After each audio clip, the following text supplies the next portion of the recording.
Pinubay mo ngayong umaga. Ito ang aming panalangin sa pangalan ni Jesus. Amen. Muli po sa mapagpalang umaga sa bawat isa. Ako po ay nagpapasalamat dahil natapos muli ang ating ika-4 na anibersaryo. Nawa po, patuloy tayong samahan ng Panginoon sa iglesia nito. Patuloy na lumago ang church na ito, hindi lang sa numbers, kundi sa pagkakakilala sa Diyos, sa pananampalataya sa Diyos. So, tayo po'y dadako sa message ng Diyos ngayong umagang ito. So, andyan mani yung ito. Yan, meron tayong outline. Ayun lang po natin yung So, may upuan pa dyan. Kung magdadagdag kayo, may upuan pa sa likod. Hindi natin nilagay lahat dahil nung nakaraan naman yung anniversary. So, yung mga bata po, mag-focus kayo sa pakikinig at pag-aaral ng salita ng Panginoon. Okay na ba? So, yan ang nasa picture. Yan ay ang Dr. Jose Rodriguez Memorial Hospital. Nung kami ay nasa Novaliches, kilala ang lugar na iyan, Natala, bilang lugar kung saan dinadala ang mga may keto. Leprosy ang tawag doon o Hansen disease. Dati, pag biruan namin, pag medyo nagkasugat yung bata, dadalhin na ba kita sa tala? So sa tala po, iniipon lahat diyan yung mga may sakit na keto at sila yung nagsasama-sama. Inaalis sila sa community, sa family nila, hindi nila pwedeng bistahin, doon sila gagamutin. At nung panahon nga na iyan, hindi pa masyadong magaling ang ating tawag dito technology sa medicine at natatagalan. Wala pa halos vaccine o bago lang. At dito, yung mga tao ay nagsasama-sama ang mga may keto. Ganon din sa message natin ngayong umaga. Tungkol ito sa mga taong may keto na nagsama-sama sila para lumapit, humingi ng awa sa Panginoong Jesus. Samahan niyo ako sa inyong mga Biblia sa Lucas 17, chapter 11 to 19. Lucas 17, chapter 11 to 19. Lord willing, next month, makabalik tayo sa exposition natin ng Romans. Pero ngayon, napakahalagang topic nito. Itong Lucas 17, 11 to 19. Say amen po pag nakita nyo na sa inyong mga Bible. So, sa Lucas 17, 11, 19, sa paglalakbay ni Jesus papuntang Jerusalem, nagdaan siya sa hangganan ng Samaria at Galilea. Habang papasok na siya, sa isang nayon, sinalubong siya ng 10 ketongin. Tumigil ang mga ito sa may kalayuan at sumigaw, Jesus, Panginoon, makapagpo kayo sa amin. Pagkakita sa kanila ay sinabi ni Jesus, lumakad na kayo at magpatingin sa mga pari. Habang sila'y naglalakad, silang lahat ay gumaling at luminis. Nangapuna ng isa na siya ay magaling na, nagbalik siyang sumisigaw ng pagpupuri sa Diyos. Nagpatira pa siya sa paanan ni Jesus at nagpasalamat. Ang taong ito ay isang Samaritano. Hindi ba't 10 ang pinagaling? Tanong ni Jesus. Nasaan ang siyam? Wala bang nagbalik upang magpuri sa Diyos, kundi ang dayuhang ito. Sinabi ni Jesus sa kanya, tumayo ka na at umuwi, pinagaling ka na ng iyong pananampalataya. Ito ay kwento ng 10 ketongin na pinagaling ng Panginoong Jesus. At yung sa 10, isa lang yung nagbalik para magbigay ng papuri at pasasalamat sa Diyos. Bilang introduction, umpisahan ko sa isang kwento sa mga taong hindi marunong magpasalamat. Minsan daw, may isang magsasaka na may pananampalataya sa Diyos, in-invite siya ng isang mayaman sa kanilang lugar para kumain. At kung kumakain na, nagulat yung mayaman dahil yung magsasaka ay nanalangin muna bago siya kumain. Sabi nung mayaman, old-fashioned na yan, brother. Hindi na uso ngayon yan. Pagkakain, bago kumain, wala na, kain na kagad. So, kalmado lang yung magsasaka. Sa amin po kasi, bilang Kristiyano, normal yan. Pero may mga kasama doon sa may sakahan namin na hindi talaga nagdarasal bago kumain. So natuwa yung mayaman dahil meron siyang kakampi. O sabi ko sa iyo matatalino yung mga kasama mo na yun. Modern yun, hindi na nagdadasal bago kumain. Sagot ng magsasaka, yung mga baboy po iyon. Kapag may pagkain, kakain na lang sila, hindi na magpapasalamat. So nakita natin, parang ganun yung message ng Panginoon. Out of 10 na may ketong, isa lang yung bumalik para papurihan at pasalamatan ang Diyos. Ang title po ng ating message ay Honoring and Thanking the Blessed over the Blessing. Papurihan, pasalamatan ang nagbibiyaya higit sa mga biyaya. Meron tayong tatlong outline, yung 10 undeserving lepers. Pangalawa, yung yung merciful na Panginoong Jesucristo. Pangatlo, yung nag-iisang undeserving lepers. Yung 10 hindi dapat na kitongin ang Panginoong Jesucristong maawain at mahabagin, at ang nag-iisang hindi dapat na kitongin pero bumalik para magpuri at sumamba sa Panginoong Jesus. Sa verse 11, makikita natin sa paglalakbay ni Jesus papuntang Jerusalem, nagdaan siya sa hangganan ng Samaria at Galilea, at habang papasok siya sa isang nayon, sinalubong siya ng 10 ketongin. Umigil ang mga ito at sa may kalayuan sumigaw, Jesus! Panginoon, mahabag po kayo sa amin. Para itong kwento ng isang pelikula na habang ang Panginoon ay naglalakbay, dumating yung mga ketongin at sumigaw sila, humingi ng awa. Sa paglalakbay ni Jesus patungong Jerusalem, kasi ang paglalakbay na yan na yung huling araw niya, diyan na siya mamamatay. Dumaan siya sa hindi regular na dinadaanan ng mga Hudyo. Ang mga Hudyo noon, hindi sila dumadaan sa Samaria. Bakit? Dahil meron hidwaan ang mga Hudyo at mga Samaritans. So si Jesus, hindi niya niruta yung ruta na dinadaanan ng isang Hudyo. Bagkus, siya ay dumaan sa Samaria, sa lugar ng mga Samaritans. Ang mga Samaritans po, o Samaritano at Samaritana, ay mga Hudyo na half-breed. So malaki ang hidwaan ng mga Hudyo na pure-breed kumpara sa mga Samaritans na Hudyo na half-breed. At nagsimula ito noong 722 BCE, sugma na, nagsimula ito noong 722 BCE nung sakupin ng Assyrian Empire ang Israel. Israel, kalahating iyan, lahati ang bansang Israel sa Judah at Israel, nasakop ng Assyrian Empire ang Israel, at kinuha yung mga Israelita, dinala sa Assyria, na nag-asawa roon, sila ay tinawag na Samaritans.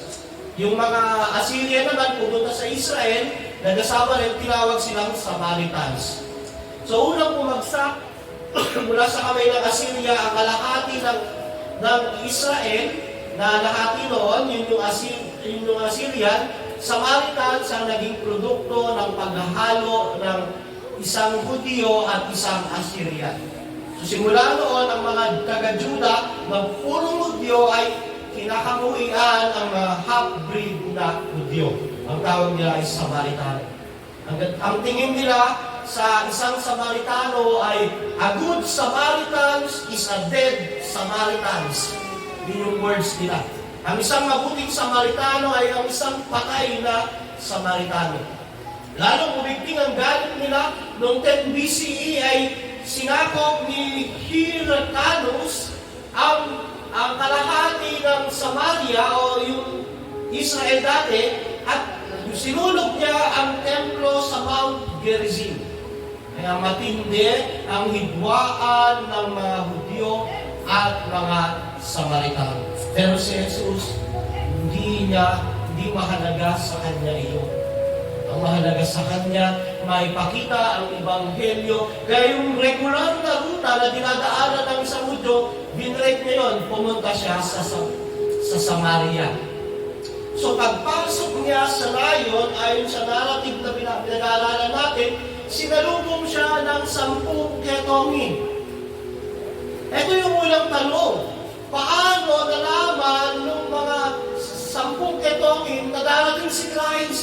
At paano nila nakilala? Wala namang social media noon, wala namang cellphone.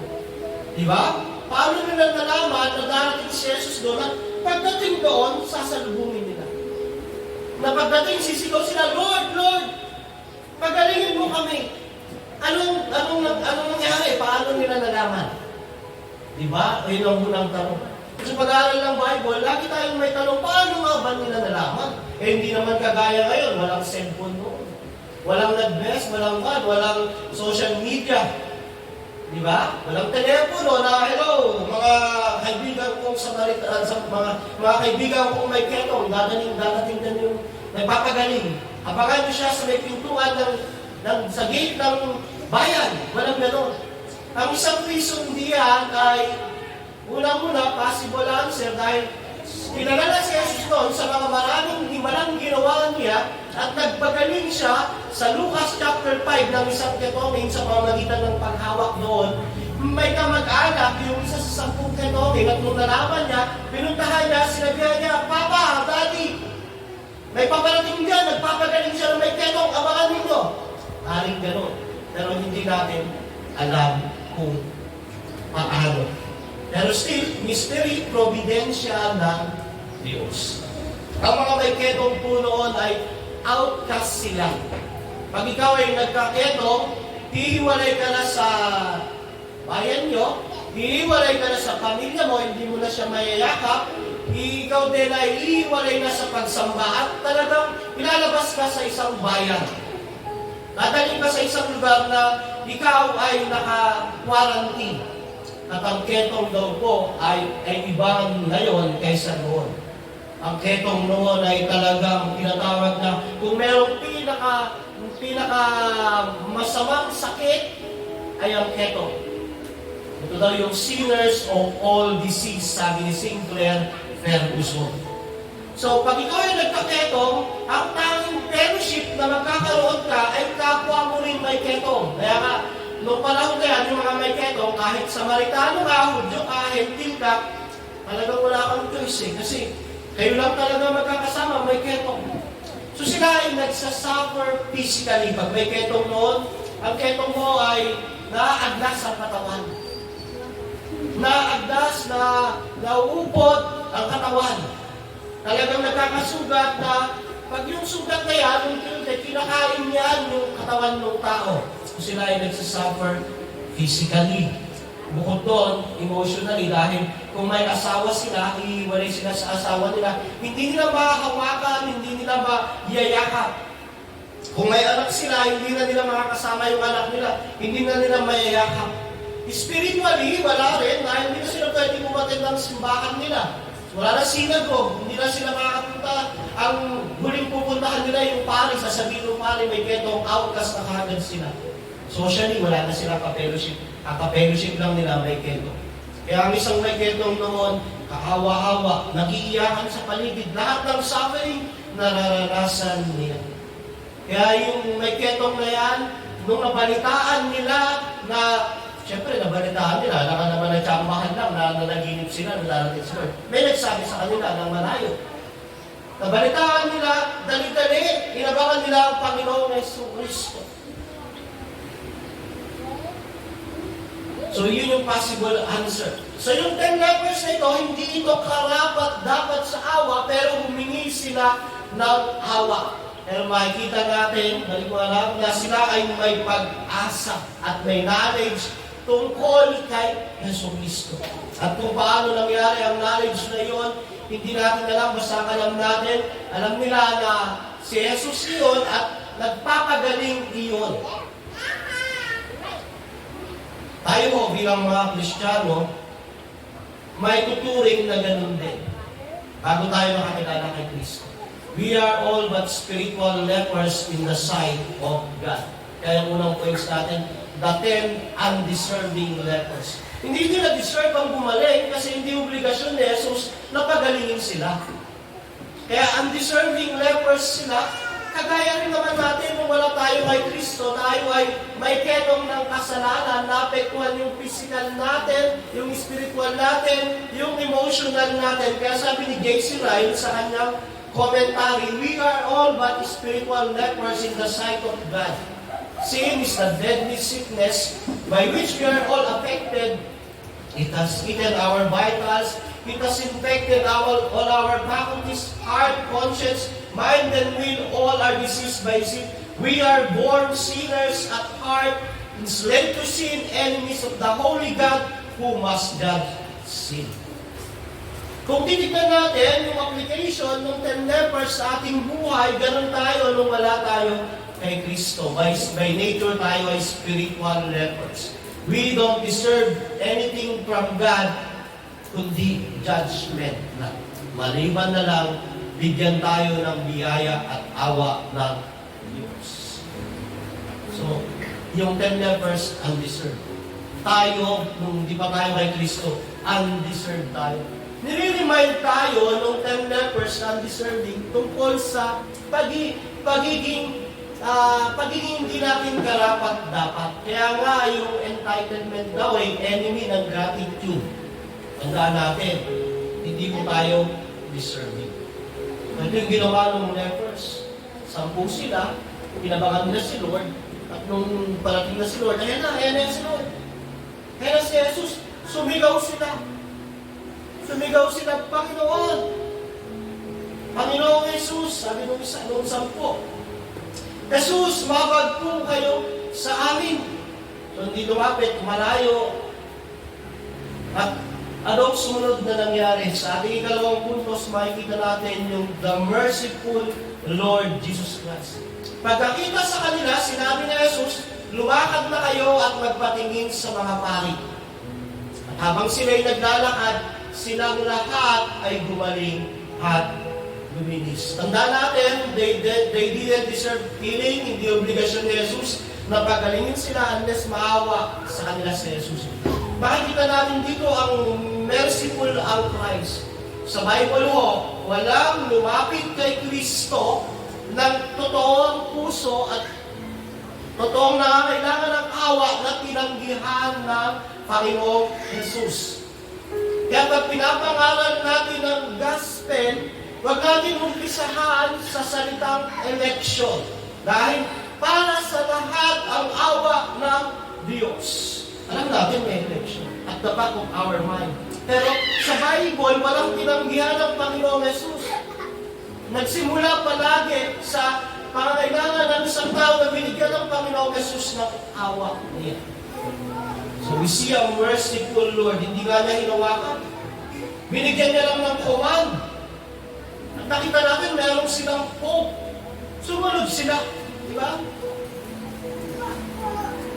Sumunod sila. Ang tanong, ang pinakamalagang tanong, bakit sa pari? Hindi sa physician, hindi sa doktor. Bakit sa pari? Noong panahon nila, ang mga Hudyo ay inuutusan na pala sa Levitico 13, devotion namin ng mga pamilya ngayon last week. Sa Levitico 13 ay, pag may sakit sa balatang tao, magpapatingin siya sa pari. Ang pari ang magdideclare kung siya ay may keto. Bukod doon, nung sabihin ni Jesus na magpatingin ka sa pari, gusto niya i-proclaim ang Ebanghelyo sa kanila. Ang pari ho ay sumisimbolo ng kautusan.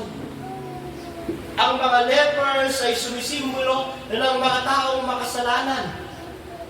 Na ang sabi ni Jesus, magpatingin kayo sa pari, ang isipin nila, yung pari nga ang nagsabi na may ketong kami. Yung pari nga, ang physician namin, walang nagawa, kaya kami andito ngayon, tapos mapupuntahin mo kami, Lord, sa pari na hindi pa kami gumagaling. Anong gustong sabihin nun? Gusto siya ni Kristo ang gospel sa mga taong makasalanan sa pamagitan ng pagpapakita ng kautusan. Ang kaisipan noon ng 10 lepers, hindi kami mapagaling ng pari. At tayo mapagpapagaling sa amin si Kristo. Pero pinapapunta niya kami sa pari. Ang isa mo sa gustong ipakita dito ang Ebanghelyo. Na ang kautusan, ginagawa ng kautusan, ipinapakita ng kautusan na makasalanan ka. Yung sinabing magpunta kayo sa pari, pinapakita sa kanila wala kayong pag-asa. Malibang kumilos ang Diyos sa inyo. Pero yet, nung sabihin na pumunta sila sa pari, sumunod sila. Pag tayo pumunta sa kautusan, mapapawalang sala ba tayo? Hindi. Ipapakita lang sa atin ng kautusan na tayo ay makasalanan. Ngayon, ang mangyayari nito, sila ay gumaling. Nagkaroon sila ng faith, knowledge kay Christ. Ang faith ko, tatlong concept. Hindi lang knowledge, hindi lang belief, trust ang nakapagliligtas. So nagkaroon yung 10 ng knowledge kay Christ, kaya nagtiwala sila, lumakad sila. At habang lumalakad na sila ay gumaling. I-display ni Christ ang mercy at power niya sa pagkakataong yun kasabay ng human responsibilities. Habang sila'y lumalakad, naganap ang himala ni Jesus sa kanilang karamdaman. Ito yung makikita natin yung kapangyarihan ng Diyos at pagkilos din ng tao. Pero ang sinasabi ko rito ay hindi saving grace. Ito ay common grace. Na nasa tao ang gawa, nasa Diyos ang awa. Pero pagdating sa salvation, hindi pwede yan. Ang salvation is by grace sa pamagitan lamang ng Diyos. Pero dito, makikita natin na nangyari yung kagalingan dahil nandikila yung utos ni Jesus, sila ay sumunod. So punta sila sa pari, the miracle happens, at sigurado nakadanas sila ng kagalakan. Kasi, nung habang pupunta sila sa pari, bakit nga ba kami pupunta sa pari? Yun ang kaisipan nila. Yung pari nga, nagsabi na may ketong kami. Hindi nga kami nagkamot ng pari, pero dahil inutos sa amin ni Jesus, lalakad kami.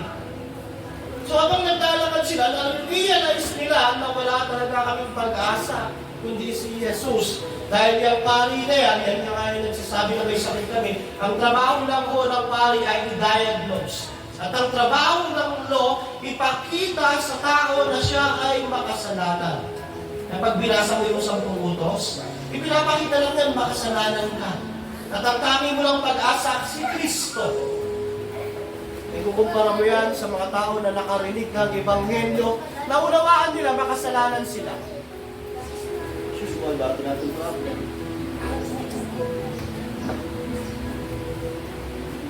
Pinapakita ng kautusan na makasalanan ang tao. Diba? Pag Bible study ka, i-share mo yung kautusan, yung law, malalaman ng tao, makasalanan siya, aaminin niya. Diba? Lalapit pa nga siya kay Jesus. Pero iba yung magtitiwala na kay Jesus. So yung 10, may knowledge sila, lumakad sila. So, nung sila ay naglalakad, unti-unti silang gumagaling, nagkaroon sila ng kagalakan. Matatapos na ang outcast life nila. Di ba? Yung matagal kang naging outcast, nalayo sa pamilya, yung sakit mo, andyan lahat. Di ba magkakaroon ka ng kagalakan? Sila ay nagkaroon ng kagalakan dahil matatapos na ang outcast life nila, makakabalik na sila sa asawa nila, sa mga kamag-anak, makakabalik na sa community, makakapabuhay na ng normal na buhay, makakasambla na sa templo. Habang lumalakad sila, puno-puno ng kagalakan. Dahil nakuha na nila yung gusto nila kay Jesus. Di ba, habang lumalakad yung 10, gumagaling sila, wow, miracles. Ang unang kaisipan nun, wow, napakapawain, makabagin. Thank you, Lord. Binigay mo na yung kailangan namin. Masaya sila dahil binigay na ni Jesus ang kailangan nila. Naranasan na nila yung pinakamahalagang blessing para sa kanila. Pero yung tanong, paano naman kaya yung nagbigay sa kanila ng blessing na yun? Paano kaya sila magre-respond sa ginawa ni Jesus? Unang-una, makikita natin, senior yung gospel sa kanila. Di ba?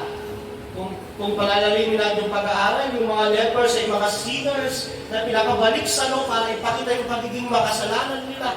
Yet, andun yung pagpapagaling sa kanila, sa pagbibigay ng provision sa kanila through physical healings, emotional healings, spiritual healings, blessing na natanggap nila, Yang 10 na yan, naranasan nila ang nararanasan ng bawat isa. Pero ang tanong, how they will respond sa blessing over sa blessing. Paano nila? Paano sila magre-respond dun sa nagbigay ng biyaya, si Jesus? O sa tinanggap nilang biyaya? Tanong din po sa atin yan. How do we respond to the mercy and blessing of God in our life? Alam niyo, ang Panginoon natin ay mapagbiyaya. Lahat ng meron ng isang tao sa mundo ito ay hindi niya deserve. Ang deserve lang niya ay judgment ng Diyos dahil makasalanan siya. Pero ang ginagawa ng Diyos, binibigyan siya ng isang magulang na mapagmahal. Binibigyan siya ng mga kapatid, binibigyan siya ng pamilya, binibigyan siya ng mga pangangailangan at biyaya na sa buhay na ito. Lahat po ng tinatangkilik natin na biyaya ay galing sa Diyos. Sabi nga ng Timothy, dumating tayo rito ng hubad. So wala kang pag-aari. Lahat ng meron ka, nanay mo, tatay mo, magulang mo, kapatid mo, mga anak mo, kahit lahat ng mga material na meron sa'yo, galing sa Diyos. Galing yan sa creation ng Diyos. Di ba? Galing yan sa providensya ng Diyos. So yung 10 lepers, ganun din. Outcast na sila, hopeless. Wala lahat, family, spiritual, bagsak lahat, kawawa lahat. Pero naranasan nila yung blessing ni Christ. Ang tanong na lang, paano sila magre-respond? Habang wala yung masang, wow! Meron kayo, gumagaling kami. Siguro sabi nung isa, yes, makikita ko na yung sexy at maganda kong asawa. Yes, makakapunta na ulit ako sa dati kong pinupuntahan. Yes, yung mga anak ko mayayakap ko na. Baka magsisimula na ako ng business, baka magtatrabaho na ako. Yes, yes. Tuwan-tuwa sila sa blessing. Pero yung isa, iba ang nangyari sa kanya kumpara sa siyang. Merong kakaiba rin sa isa. Na habang lumalakad, sabi diyan sa pangatlong puntos, yung grateful, undeserving one lepers, panguling points natin, nang mapula ng isa-isa na siya'y magaling na, hindi siya dumiretso sa pari. Yung siya, ano lang punta tayo sa pari, hanggang sa gano'n ay makapagsimula na tayo ng happy life. Pinless na tayo ni Christ. Naranasan na natin yung blessing, tara na. Pag sinabi ng pari na magaling na kayo, balik na tayo. Okay na, andito na yung blessing. Pero yung isa, sabi niya, nang mapuna ng isa na siya'y magaling na nagbalik siya. Hindi muna siya pumunta sa pari para magpacheck. Bumalik muna siya, nagbalik siya, sumisigaw ng pagpupuri sa Diyos. Nagpatira pa siya sa paanan ni Jesus at nagpasalamat. Ang tao ito ay isang Samaritano. Isang Samaritano. Itong sulat na ito ay sulat ni Lucas kay Theophilus na isang Hentil na hindi kabilang sa Israel. Actually, pag binasa niyo ang sulat ni Lucas, karamihan sa mga bida, mga outcasts. Kabilang karamihan sa mga sumasamba, nagbabalik kay Christ yung mga outcasts sa community. Wala halos mga Hudyo naman. So dito, nakita yung isa na nung bumalik siya, galing na siya, isa dumiretso siya, naisip niya, mas mahalaga yung blessing kaysa sa blessing.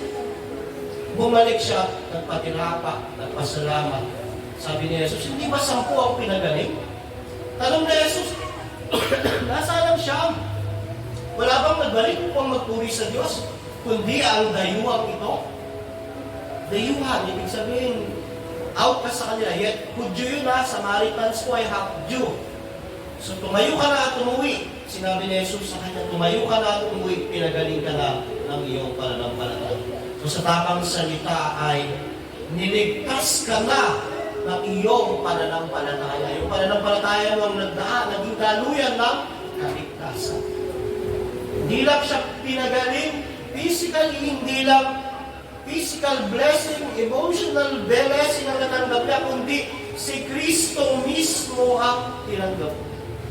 So, ang kwentong ito ay nagsimula na malayo, yung 10, malayo kay Christ, sumisigaw sila. At hindi lumapit si Christ, ang sabi na, pumunta kayo sa mga bahay, sa pari. So yung siyam, nanatiling malayo. Yung isa, papunta na sana, nung gumaling siya, hindi na siya malayo kay Lord, malapit na siya dahil nagpatirapahan na siya at nagpasalamat. Yung siyam, nagsimulang malayo sa Diyos, ang gusto na ay blessing. Hanggang sa dulo, malayo sila sa Diyos. Yung isa, nagsimulang malayo sa Diyos, pero nung nakita niya yung biyaya ng Diyos, hindi lang yun ang pinahalagahan niya, mas pinahalagahan niya ang nagbigay ng biyaya. Malapit na siya sa Diyos. Pupunta sila, makita nung isa na magaling siya, instead na magpatuloy, hinto siya sa Diyos. Alam niyo ho, ang greatest sin ng bawat tao sa mundo ito ay sa Romans 1:18-21. Basahin natin ang greatest sin ng tao. Nahayag mula sa langit ang puot ng Diyos laban sa lahat ng kalakastangan at kasamaan ng taong dahil sa kanilang kasamaan ay hinahadlangan ng katotohanan. Sapagkat ang maaaring malaman tungkol sa Diyos ay maliwanag dahil nila yung pinapahayag sa kanila ng Diyos. Mula pa ng likay ng Diyos ang sanlibutan, ang kanyang likas na hindi nakakita, ang kanyang kapangyarihang maranghanggan, ang kanyang pagka-Diyos ay maliwanag na hinahayag ng kanyang ginawa. Kaya wala na silang may dadanilan pa. Kahit nakilala nila ang Diyos, sila hindi nila pinarangalan ni pinasalamatan. Ang greatest sin ng mga tao ayon sa Romans 1:18-21 ay hindi parangalan ng Diyos at pasalamatan. At yun ang ginawa ng siyam na tao. Naranasan nila nung sila ay nangangailangan kay Lord. Lumapit sila kay Lord. Biniyayaan sila ni Lord. Pinagpala sila ni Lord. Pero hindi nila pinarangalan at pinasalamatan man. Ang ginawa lang nila, tanggap ko na yung blessing, bahala ka na dyan. Pero yung lalaki, yung isang may ketong bumalik, tinuri ang Diyos, sinamba si Jesus, nagpasalamat ng sumisigaw. Kung paanong malakas ang kanyang paghingi ng awa sa kagalingan, ganun din kalakas ang kanyang pagpupuri at pagpapasalamat sa Diyos. Di ba, nung may ketong siya, kasama siya ng 10, Jesus, maawa ka sa amin. Nakuha nung siya, okay, bahala ka na dyan. Siya, kung paano siya humingi ng awa, ganun din ang kanyang pagpupuri at pagsamba. Hindi lang siya tumanggap, nag-respond din siya. Minahal niya yung nagbibigay ng blessing, higit sa kanyang biyaya. He loved the blesser over the blessing. Out of 10, may isang bumalik kay Jesus. Ganyan ang ratio ng totoong Christianity. Hindi mo mapupwersa ang tao, ang gusto lang talaga ng tao, blessing, biyaya, pero kagandyan na. Kaya ang tao mamamatay, may sakit po, Lord, Diyos ko po. Pag pinagaling ni Lord, dyan ka na po, dyan ka na. Walang time sa church, walang time sa gawain. Kaya danger sa tao pag siya ay materialistic. We become forgetful. Naalala lang natin ang Diyos pag tayo may kailangan. Pero pag natanggap na natin ang biyaya, nakakalimutan natin siya. Di ba nakakasakit yun? Di ba? Parang ganyan parang yung mga kamag-anak mo minsan, pag binibiyaya ka, biglang, kumusta ka na? Yung mga o kaya yung kumari mo, yung may tanong na, hello Mars, yung mga nakakatakot, yung halimbawa, 2 taong hindi ba umusta, kung wala ka, pag biglang magugulat ka, nung binibless ka, biglang umusta. Kumusta ka na? Ang mga kamag-anak na pag may kailangan, pag wala na, hindi man lang makapumusta. Nakakasakit yun, di ba? Parang mga anak, pag pinila mo lang damit, binigay yung kamangailangan, hindi man lang marunong magpasalamat. Wala man lang, thank you pa. Nakakasakit yun, di ba? So tayo rin minsan ganun, na may mga may time na naging ganun tayo, nakakalimut tayo kay Lord, pero hindi huli ang pagsisisi. Nakakasakit sa Panginoon yun. Di ba? Tayo nga, yung bawa, yung anak natin, nag-request ng ganito. Bilan mo akong uniform, yung maganda. Bilan mo akong cellphone. Pero hindi naman marunong mag-thank you. Dapat yung mga bata, turuan natin na magkaroon ng sense of gratitude. Dapat hindi sila maging entitled na deserve ko to. Dapat maging gano'n sila ng gratitude, laging magpasalamat. Kaya sabi niya Jesus, nung dumating, nasanay mo siya. Isa lang ba yung magbabalik o dayuhan pa? Bago tayo maging parte ng siya na pinagpapala tayo. Mga kapatid, mabuti ang Diyos. Magpagpala ang Diyos. Di ba? Huwag kang bilang sa material na bagay, yung family, yung health, yung spirituality natin. Kaya, minsan naisip ko, bibigyan ka ni Lord ng 20 million, pero ikaw ay wala kang alam sa theology, ang theology mo ay prosperity gospel, payag ka? Yung ka, bibigyan ka ni Lord 20 million, pero false teacher ka. Sabi ko, wag na, may ako dito. Kasi iba ang spirituality, yung pagkakilala sa Diyos. Kaya pag tayo pinagpapala, huwag tayo makalimot kay Lord. Saka ito, bakit tayo pinagpapala ni Lord? Para magbigay tayo ng glory. Hindi ba yan, balik mo. Diba? Para sa kanyang kalwalatian. Kaya dapat laging mapagpasalamat. Opportunity rin mo yun para mag-worship at mag-testimony sa kabutihan ng Diyos. Pero paano naman pag hindi sinasagot yung prayer mo ng Lord? Diba? Kung hindi binibigay ng Lord yung mga nihihingi mo, paano yun? Pari pong God's protection yun dahil hindi mo kayang i-handle. Bawa yung anak niyo, nag-request ng big bike, bibilan mo ba? 12 years old? Hindi. Hindi na kayang i-handle. Ang no ay maaaring protection ng Diyos. Ang no ay pwedeng preparation ng Diyos ba? Kaya pwede kang magantay. Wait. Diba? Kaya tayo pinagpapala para sa glory ng Lord. Pero kung hindi man dumarating yung mga prayer request natin, yung mga pagpapala, maaaring protection ng Diyos para hindi tayo mapakamak. O kaya pinag-aantay tayo. Hinuhubog ang ating pagkatao. Kaya sa pagpapala, sa kalagayan ng paghihirap, dapat magkaroon tayo ng gratitude, pasasalamat. Ang gratitude o pasasalamat, hindi seasonal. Araw-araw yan. Daily response yan. Kaya nga po, nakita natin, bumalik yung isa, nagpuri siya, nagpasalamat siya. Tayo rin dapat magpasalamat. Yung mga anak, dapat magpasalamat kayo sa inyong mga magulang. Mapagpasalamat tayo sa ating mga asawa. Di ba? Mahirap po ang trabaho ng tatay at nanay. Lalo yung mga nanay, di ba? Iiwanan mo yung karir mo. Mag-aalaga ka ng bata. Ang pakirap yan, kayong mga anak, dapat pasalamatan niyo ang mga nanay niyo. Sa mga nanay naman po, paalala, di ba? Magsasakripisyo ka. Mag-aalay ka ng buhay. Tapos tuturuan mo sila, tuturo mo naman, false teaching. Wala pa rin yung glory yan. Sayang yung panahon na naging nanay ka kung ituturo mo ay moralidad, liberalismo, o kaya false teaching. Ituro mo yung tamang gospel sa mga anak mo. Kung kayo ho ay nanay, mag-aral kayong maigi ng Biblia para pag magtuturo kayo sa anak nyo, siguraduhin nyo tama ang tinuturo nyo kasi sayang. Diba? Iwanan mo yung karir mo. Aalagaan mo yung mga anak mo pasaway, tapos tuturo mo naman, unbiblical pa rin, wala pa rin talawal na tira sa mga. Sayang.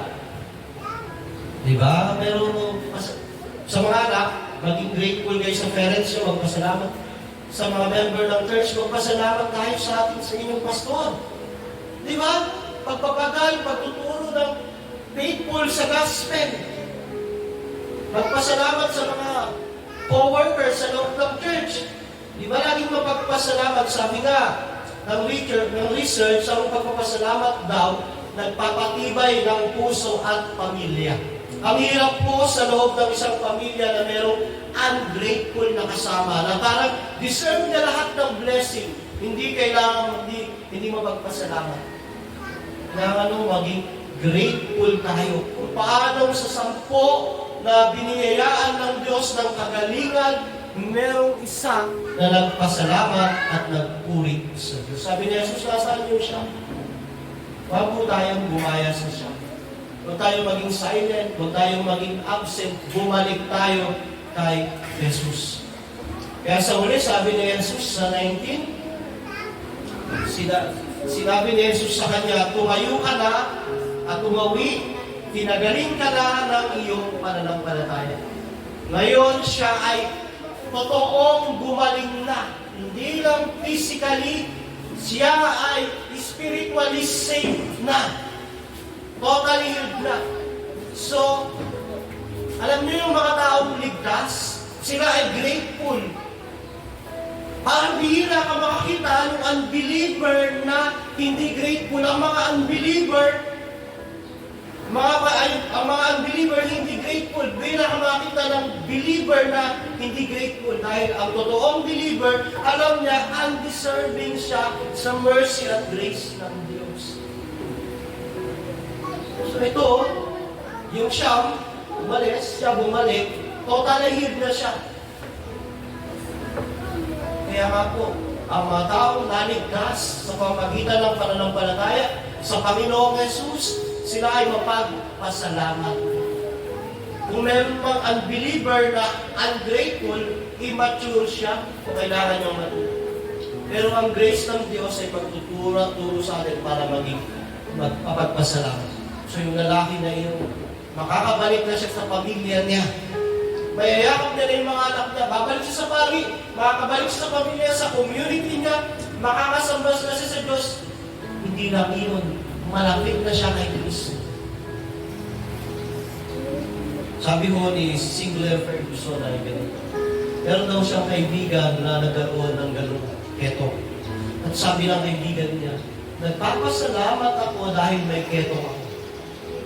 Kasi, kung hindi dahil may keto, hindi dahil sa keto ko, hindi ako maliligtas at makakakilala kay Jesus. Ganon din sa kwento na to, pag titignan mo yung siya, kung sasabihin nila, magpapasalamat ako kasi nakilala ko si Jesus, gumaling ako. Ganon lang. Magpapasalamat sila kay Lord dahil gumaling sila. Pero yung isa, ang kwento niya, magpapasalamat ako dahil may ketong ako. Dahil sa ketong na iyan, naligtas ako. Di ba? Magkaibang view, pero parehas nagpapasalamat. Yung nga lang, ang pagpapasalamat ng isa nakasentro sa blessing. Yung isa nakasentro sa kanyang relasyon kay Kristo. Dapat to maging grateful, thankful tayo kagaya ng isa. Magtatapos ako sa kwento ni Matthew Henry na nauunawaan kung paano ang pagpapasalamat. Simbala. Sabi ni Matthew Henry, I thank thee first because, nung panahon na na-hold up siya, I thank thee first because I was never robbed before. So una rin, nagpapasalamat siya dahil na-experience niya ma-hold up kasi hindi pa siya na-hold up dati. Pangalawa, second, because although they took my purse, they did not take my life. Hindi na kinuha nila ako, kinuha yung pera, pero nagpapasalamat pa rin ako, hindi nila kinuha yung buhay ko. Third, although they took my all, it was not much. Hindi naman nakuha lahat ng pera ko kung ano yung nakalagay sa akin. Nagpapasalamat pa rin ako sa Diyos. So yung isang Puritans, makikita niyo kung paano siya magpasalamat mo. Fourth, because it was I who was robbed and not I who robbed. Hindi ako yung hold-upper. Nagpapasalamat ako sa Panginoon. Dahil ako yung na-hold up, hindi ako yung hold-upper. Ang pagpapasalamat mo ay hindi nakabase sa sitwasyon. Ano man ang kalagayan ng sitwasyon, laging meron dapat ipagpasalamat. At lalo na kung nararanasan natin ang blessing ng Diyos, kagaya ng isang pinagaling na itong hindi agad siya nagtuloy sa pari. Bumalik siya kay Jesus. Sinamba si Jesus, nagpasalamat kay Jesus. Pagkatapos noon, dating malayo kay Jesus, malapit na kay Jesus. Tayo po ay mga makasalanan, kagaya din lamang noon, may ketong ng kasalanan. Pero dahil sa Panginoong Jesus, binigyan tayo ng kagalingan. Paano natin ito masasalamatan? Iyon ang tanong sa bawat isa nating iwan. Nawa tayo na pagpala ng salita ng Panginoon, tayo manalangin.